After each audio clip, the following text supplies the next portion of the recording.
Monsieur Alkitenge, bonjour. Vous êtes un acteur très important dans la sphère socio-économique de la RDC. Aujourd'hui, nous allons parler d'un thème, que nous allons développer, que beaucoup de gens, la thématique, les politiques l'utilisent. Ils le disent à tort ou à raison, nous ne le savons pas, mais vous êtes quelqu'un qui maîtrise un peu cette matière. Dites-nous, on parle souvent chez des politiques, lorsqu'ils veulent vanter le mérite du développement du point de vue économique, de la croissance à 2 chiffres. D'abord, selon vous, c'est quoi la croissance à 2 chiffres? La croissance à 2 chiffres, c'est l'évolution du produit intérieur brut à partir de 10% et au-dessus. 10, 11, 12, jusqu'à 99. En général, lorsqu'on parle de la croissance à 2 chiffres, ce n'est jamais 20%, c'est entre 10 et 15%.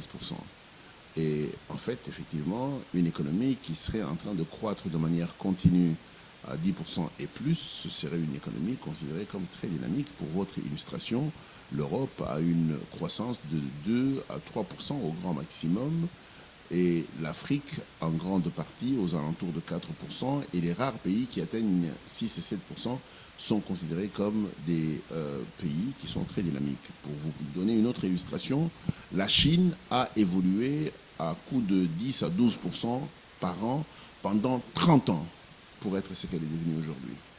Oui, il y a quelque chose d'extrêmement clair là-dedans. La croissance économique africaine est généralement portée par les ressources naturelles. Quand vous regardez l'Angola, ce sont les produits pétroliers qui ont déterminé la croissance. Quand vous regardez la RDC, c'est les produits miniers qui tirent la croissance de la République démocratique du Congo. Ce qui veut dire qu'en réalité, aussi bien dans le secteur minier que dans le secteur pétrolier, le capital est la chose la plus centrale. Ça veut dire qu'en fait, c'est des secteurs où on utilise énormément de machines. Ça veut dire qu'en fait, on utilise de l'argent pour acquérir ces machines, et tout le bénéfice de cet investissement va au capital. Et ça n'utilise pas beaucoup de personnes. Pour qu'une économie ait une croissance que l'on appelle inclusive, il faudrait que ce soit une économie qui est dans des activités qui utilisent beaucoup de gens, parce que la seule chose qui amène de l'argent dans le panier de la ménagère d'un individu, c'est son travail. Si votre croissance est portée par un secteur qui ne crée pas des emplois, ça ne sert absolument à rien.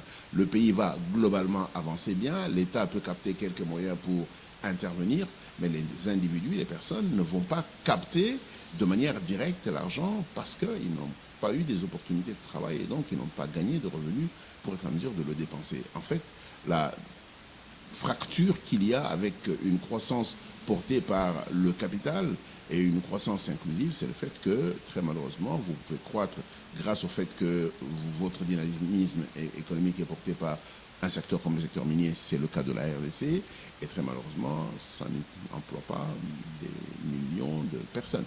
Alors, pour que ça se sente, quels sont les secteurs porteurs de vraie croissance qui puissent impacter sur la population? En fait, la première des choses qu'il faut faire, c'est de s'assurer que, vous ayez une souveraineté alimentaire. Ça sous-entend qu'en fait, l'agriculture, la pêche, l'élevage, qui sont des secteurs qui utilisent beaucoup de gens, mais également qui utilisent des gens même sans compétences spécifiques de manière académique, mais qui savent faire des choses, vous avez la possibilité de mouiller une large couche de votre population avec éventuellement du travail et donc des revenus. Deuxième chose, c'est ce qu'on appelle la transformation, la petite et moyenne industrie. Et il est important qu'un pays ait la possibilité de produire ses biens de base, mais également qu'elle ait la possibilité de les transformer.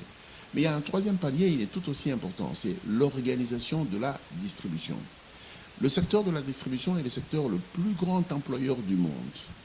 Et lorsque, en Afrique, très malheureusement, les biens quittent les champs et finissent par terre dans des marchés insalubres, très malheureusement, on ne crée pas des emplois, et surtout, on ne crée pas des emplois formels. Et ça, c'est l'une des plus grandes faiblesses de l'Afrique. Je ne vais pas porter jugement sur l'intention réelle des politiciens, parce qu'il n'y en a pas une seule pour tous les politiciens. La vérité, c'est que ce qu'ils disent est vrai. On a une croissance, et quand on a une croissance et qu'elle est dynamique, cet aspect des choses est respectable. Maintenant, quand vous êtes un homme politique, votre travail n'est pas de faire de la croissance simplement, c'est de faire de la croissance distributive.